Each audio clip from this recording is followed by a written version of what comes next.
सिख धर्म के संस्थापक और पहले गुरु नानक देव का जन्मोत्सव बड़े ही धूमधाम से मनाया जा रहा है।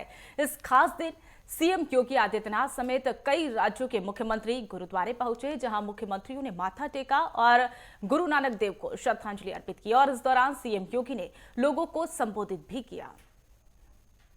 सच्चे संकल्प के साथ जब हम आगे बढ़ते हैं, वे संकल्प ऐसे ही पूरे होते हैं। जो लखनऊ से निकली हुई आवाज थी, वो आवाज राष्ट्रव्यापी आवाज बन गई। यह हम लोगों ने अपने इतिहास को, अपनी परंपरा को, अपनी विरासत को, अपनी गुरु परंपरा के प्रति कृतज्ञता ज्ञापित की है। यह केवल खालसा पंथ के लिए गुरुओं का बलिदान नहीं था। यह बलिदान हिंदुस्तान को बचाने के लिए था, देश और धर्म को बचाने के लिए था।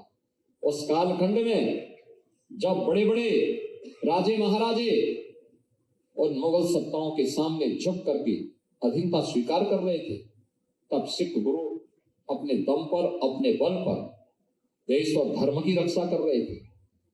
जिस देश में और जिस परंपरा में इस प्रकार का जुझारूपन हो, उसको दुनिया की कोई ताकत झुका नहीं सकती है।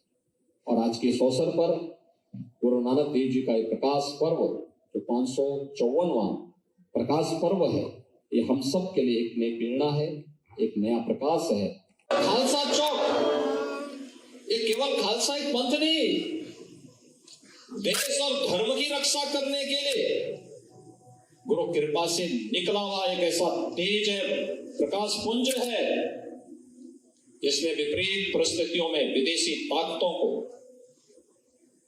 झुकने के लिए मजबूर किया था। खालसा पंथ की स्थापना मुगल सल्तनत की पतन का कारण भी बनता है। और आपने देखा होगा, धीरे धीरे करके जो मुगल कभी भारत के अंदर छाए हुए थे, सिख तो आज पूरी दुनिया के अंदर छाया हुआ है।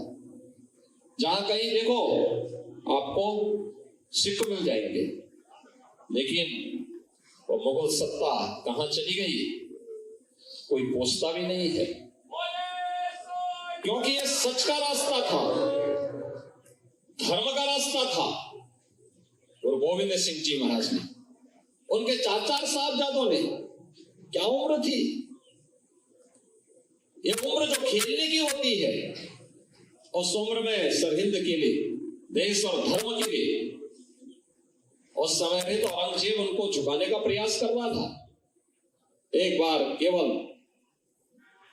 इस्लाम स्वीकार कर लो, लेकिन उनके दो छोटे पुत्रों ने कहा नहीं, जिंदा दीवार पे चलवा लिए गए।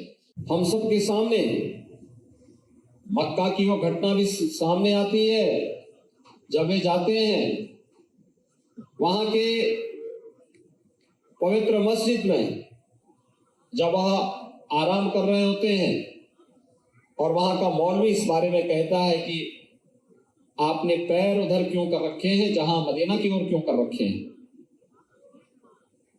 तो उन्होंने कहा कि भाई मुझे तो बताओ, जहां ईश्वर का अंश नहीं है मेरे पैर उधर कर दो।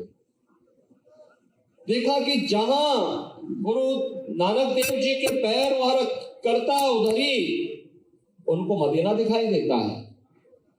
और तब उन्होंने कहा, एक ही ईश्वर सर्वत्र व्याप्त है। एक ओंकार की बात उन्होंने की। बहनों, साधना के कितने गूढ़ रहस्यों से भरा पड़ा है।